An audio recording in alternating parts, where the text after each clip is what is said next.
Lot 68A, perhaps one of the most unusual items that Sotheby's has ever sold.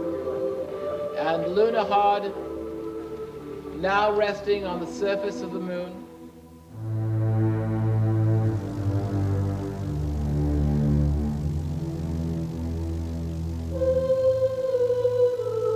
Luna 21 is presently located on the surface of the moon.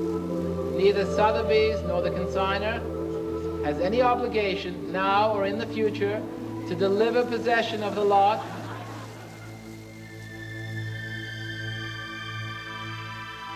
Lot 68A, which is now resting on the surface of the moon. The first item, I believe, ever sold, which is now on a celestial body apart from the Earth. Lot 68A. And $5,000 a bid now, bidding at $5,000, $6,000, $7,000, $8,000, $9,000, $10,000, $11,000, and $11,000, $12,000, $13,000, $14,000, $15,000, $16,000.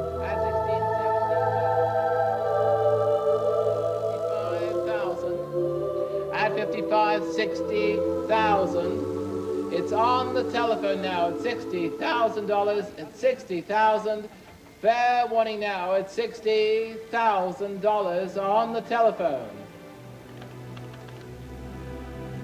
$60,000 on the telephone. Who's ever that was 68A. 68A? 68A went for $60,000. So that's $60,000 that may be down the hall. It's on the moon, it's just sitting there. Right. Was it, when they sent it up, was it intended to come back? Or no, it is intended to remain on the surface of the moon. That's tremendous. On that, and that's probably one of the most unusual items that you could ever bid upon. Well, especially since you can't bring it home with you. Did you make a bid on that? Just for fun. I bid about 10 or 12. Really? You were in it for a little while there. Well, for a second or two, I just wanted the thrill sort of bidding on that type of object. Lot number 40 is the verkoop space suit. Spacewalking on the edge of the auctioneer's cosmos where none had dared venture before, two of Sotheby's high flyers, David Redden of New York and Peter Badkin of London, engineer a sale room first. They have persuaded the rich to dig deep into their pockets for the leftovers of the Russian space effort.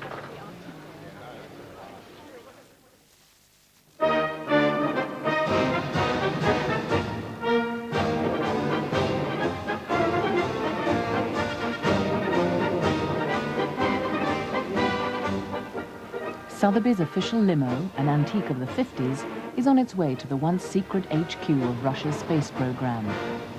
To Star City, where the likes of Yuri Gagarin lived and trained and astounded the world in the 1960s.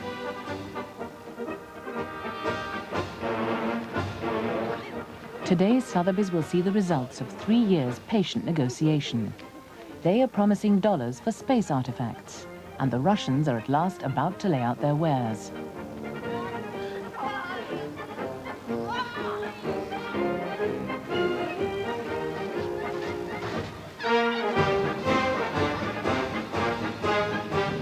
As word has spread that important people from Sotheby's will be coming, old cosmonauts and their wives have been rummaging through their wardrobes. The question they always want answered is, how much? How much for an electric razor that stops whiskers flying around a gravity-free capsule? How much for a letter postmarked Earth and delivered in space? Mail sent to the cosmonauts from the Earth and delivered them in space.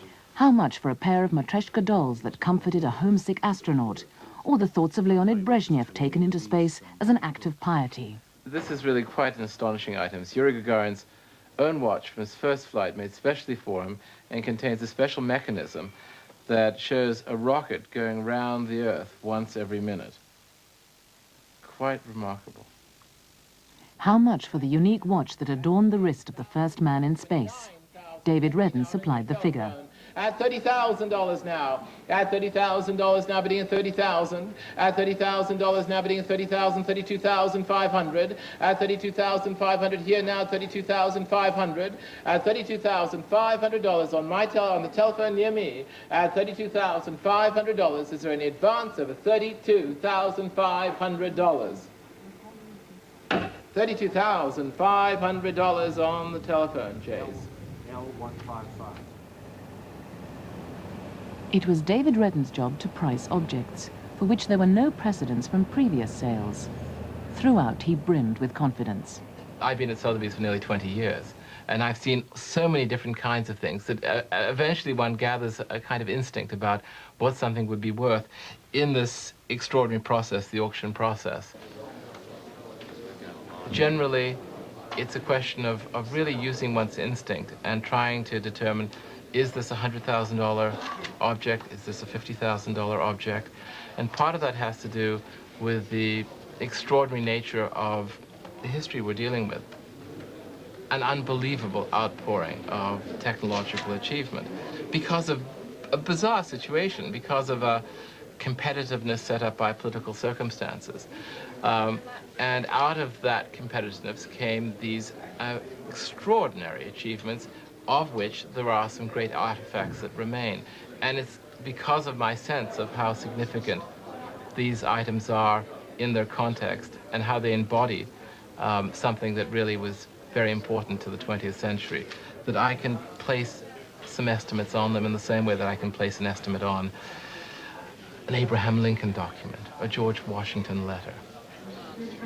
So, deploying his instinct and experience, David Redden worked out his estimates for the catalogue. For example, the estimate on these particles brought back to Earth in 1970 from the moon. At $390,000, $400,000. At $400,000 now. At $400,000. At $400,000. At $400,000, is there any advance? Over $400,000 to the telephone. To the telephone at $400,000. $400,000.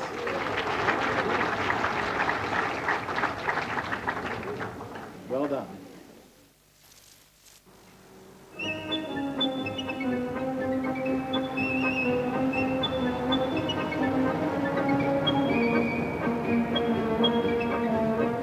Not only were there problems with price tagging, there were problems with people. There was the delicate matter of commission. The cosmonauts were prepared to swallow 10% to Sotheby's, plus 2% for insurance, etc., if that had been all. It wasn't. Sotheby's had engaged a space consultant from Texas called Art Dula.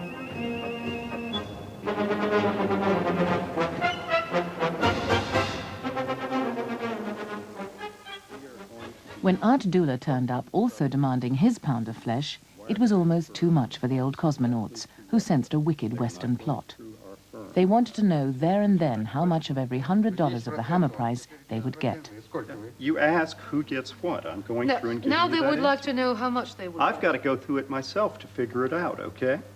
I've got to think about it myself. Он сейчас должен вывести, сколько Of the $88 that is available, which Will you is... give the percentage they insist, just now, straightforward? I cannot. I have to figure it out, Ну, okay?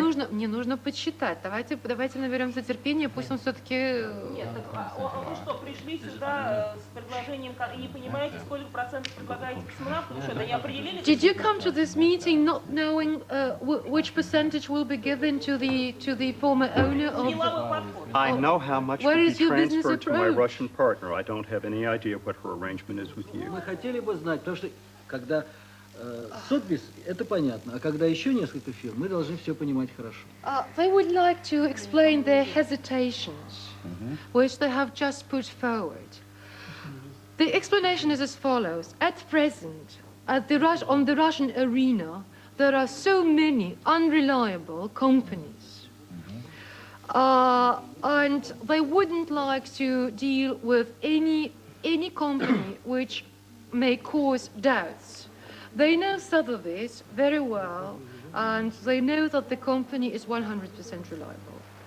Это шлемофон составлен... And when was this in the air? It was launched into space in 1987.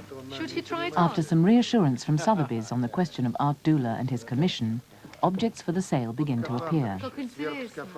And the spacesuit should be put on above the helmet. Unlike their American counterparts, Russian cosmonauts have always been allowed to retain personal items. It's in very good condition. Then this is the glove from your spacesuit. Это от вашего скафандра перчатка? Значит, она тоже столько же летала и была 150 дней. This glove was in space for 150 days. We have just one question. Sir, according to your estimation, the headset Yes. and gloves, how much can you estimate? All right, here's what I want to do. If I can just take a minute, and I want to confer with my colleagues and go through the list here. We want to huddle. And we want to think of the correct level at which to place some values here. All right? Well, yes, it is. But I really don't want this discussion. All right? Coming from the very not first day, but the figures that we put on the helmets Суммы, стоимость которой мы are about $800 to $1,200 вывели, each. касающиеся относительно шлемов, excuse me, how much? $800 to $1,200. Каждый, each. And on the glove. Нет, два шлема было. Два шлема. And on the glove, about Перчатка примерно $1,000 to $1,500. 1000 или 1500. Нет, я ничего. Ну ладно, все, не буду. Это не важно. Это, знаешь, это рискло нет. Мадам Пацаева. Да, это очень интересно. Да, а вот это вот тот аппарат, о котором я говорила. Ну, они не знают, повторите, извините. Это аппарат для ручной съемки Земли. This is the camera Виктора Пацаева, which was used by cosmonaut Patsaev when he was in his space mission. He used it on board of the station. Yes. Это единственная вещь, которую мне подарили. It's the only thing which was given to Madame after the flight. You know that the cosmonaut Patsaev by name, who is was the husband of the lady, he perished during the flight. I understand. Although 3 years' legwork has been carried out by the London operation headed by Peter Badkin, it's decided that the sale better take place in New York. It's assumed that space matters enjoy a higher profile in the land of the other great superpower.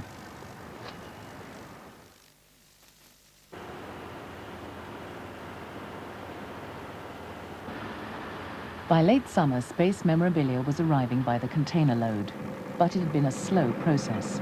Delays at ports, red tape, deadlines for the catalogue missed, but at last, the trickle had turned to a deluge. Oh, it's wonderful.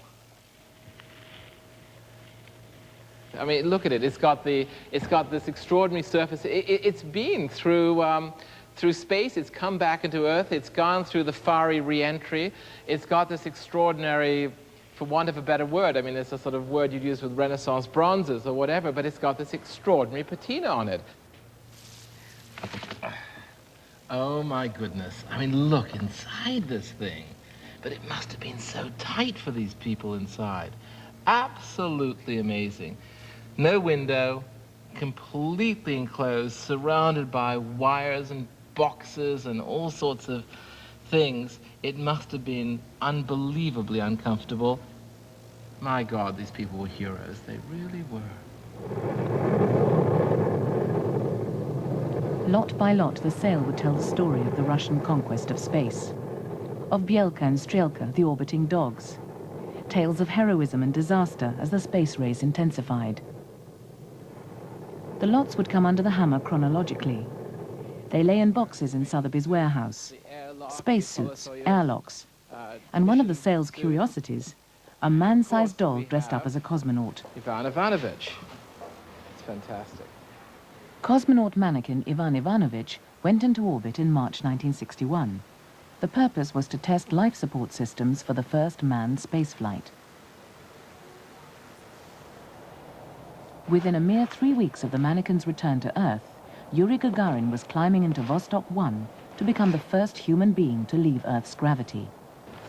Let's see, yes, this is the training suit that Gagarin used to train for his first flight.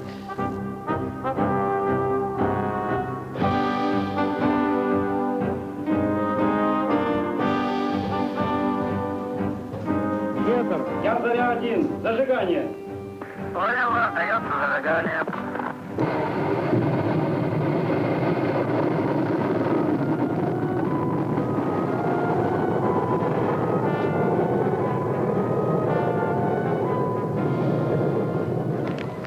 What kind of estimates are you going to put on this? Well, that's going to be an interesting question because I originally thought in the realm of about $15,000 to $25,000, but I think I'm way off because I really hadn't focused on the fact that this is the training spacesuit for Gagarin, presumably the only suit that he trained in, and I have to get some more information about that. I think as much as $100,000 on this. I think it's really amazing. It's a remarkable, remarkable saving from the beginning of the space race. All right, now here's another one. This one, let's see. This is the training suit for Leonov when he was practicing the first spacewalk in human history. And we've got all the connectors, the tethers that would have held him to the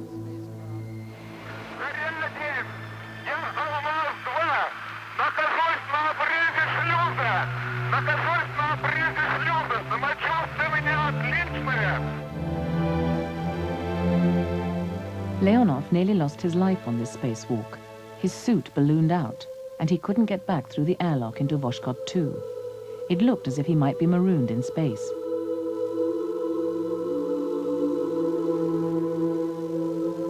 Only by letting air out of the suit and risking the bends was he able to squeeze back into the capsule headfirst, utterly exhausted.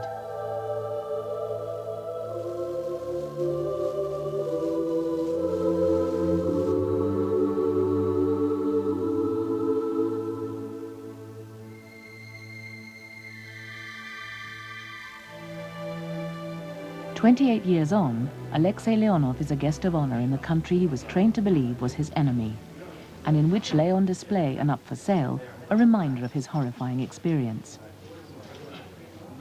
In my opinion, it is a very good auction because many people can, first of all, see Russian exponats and can buy, but our plants, especially Zvezda, these plants spend much more state money.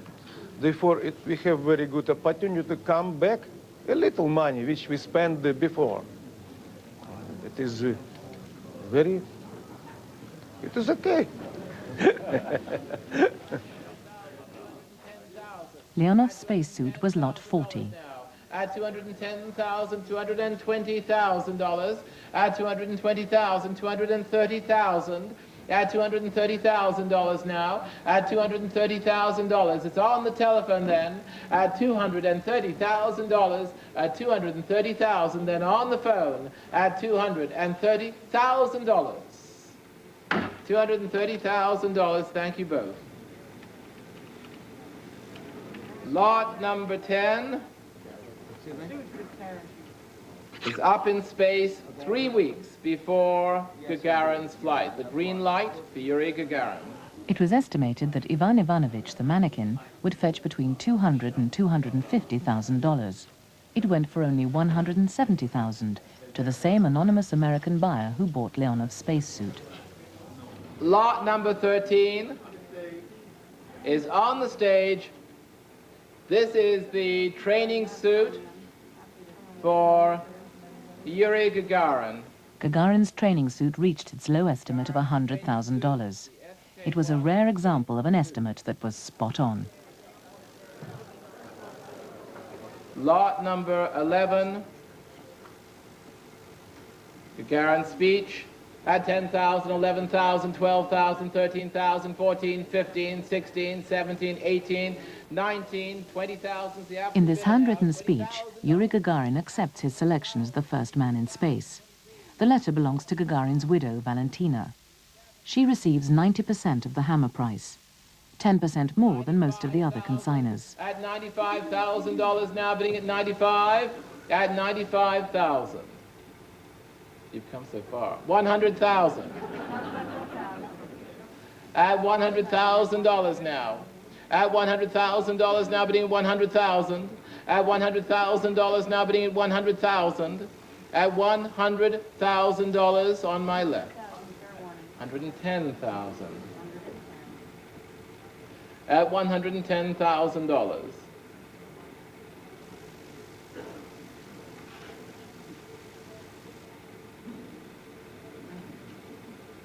On the telephone then at $110,000, fair warning. $110,000 on the telephone. Thank you both. This telegram is also the property of Madame Gagarina. It's a message of congratulation to Gagarin from Nikita Khrushchev, and it made 60,000. There was Gagarin's pipe, Gagarin's watch, and Gagarin's Air Force uniform, bought by a Japanese for $30,000. In all, Valentina Gagarina, a grandmother, a widow, and a pensioner, and therefore one of Russia's new poor, came away with £250,000. Everyone wanted to know how she'd spend it. Well, I would prefer to avoid this topic. Of course. Yeah. Конечно.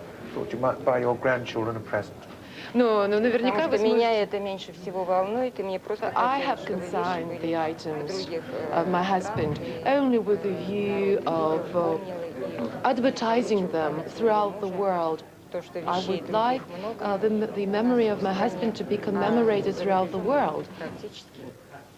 The most poignant lot in the sale was the moon suit for the Russian lunar mission that never took place. Once Neil Armstrong had landed on the moon, the Russians denied they'd ever had a manned lunar program. This sad curiosity never made the moon, and it never made its low estimate either. It was the smaller objects that did spectacularly well. The first letter delivered in space was literally that. Yeliseyev and Khronov delivered the post from Soyuz 5 to Vladimir Shatalov in Soyuz 4 by spacewalking it across the void. At $16,000, now bidding $16,000. At $16,000, $17,000, $18,000, $19,000, $20,000, $21,000, $22,000, $23,000, $24,000, $24,000, $25,000, $26,000, $27,000, $28,000, $29,000, $30,000. At 32,500, 35,000. Двое суток я летал один в космосе. И, конечно, just imagine that I spent 2 days alone performing my mission, and I was very, very lonely. And that's why when I met my colleagues who delivered the mail, you know, it was really great event.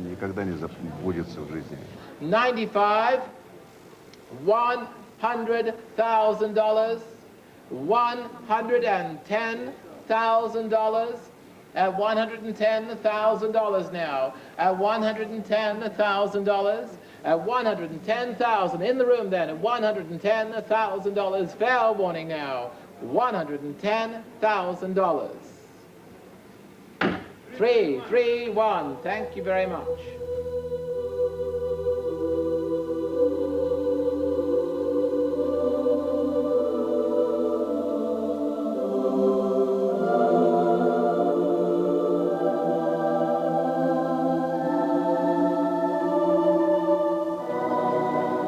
The prize lot was a Soyuz TM-10, with its less than reassuring instructions in English, just in case it made an unplanned landing in the West.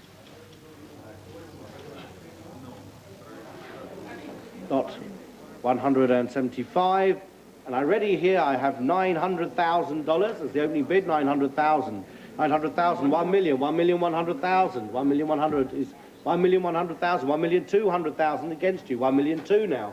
$1,200,000, $1,200,000, $1,300,000 now, $1,300,000 on the telephone, $1,300,000, $1,400,000 now against you, $1,400,000, and the bid is against the phone, $1,400,000, $1,500,000 against you now, $1,500,000.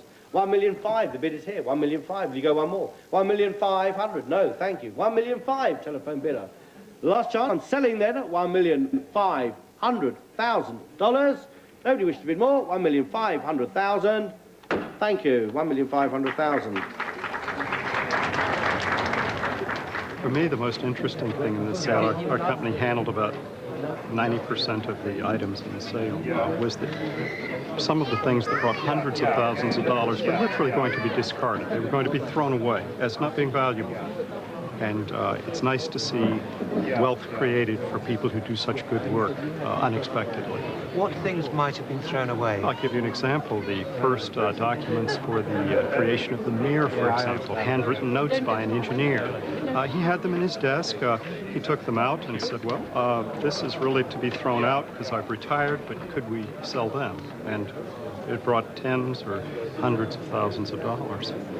All of us at Sotheby's are thrilled with the success of this sale, and I thought we would start by giving you the sale totals and the results versus our estimates. The sale total today was $6,817,198. As you all know, the sale was estimated to bring $5 million, low estimate, and I think that the only way one can look at it is without the one of the things that was most difficult in putting the sale together was arriving at the appropriate estimates. And I think that our greatest pleasure is at the fact that obviously we were so low on a lot of our estimates. But what I'd like to The market has spoken. It has given an enthusiastic yes to space memorabilia. Guesstimates have become precedents. Really proud of you. In the last year, old motorbikes, baseball cards, animation cells from Disney cartoons have reached astonishing prices at auction. Now, as if by magic, a random assortment of odds and ends, skillfully marketed, has become a new category in which the collector can invest his money. Perhaps Sotheby's has hit a nerve that will help to keep it ahead of the game.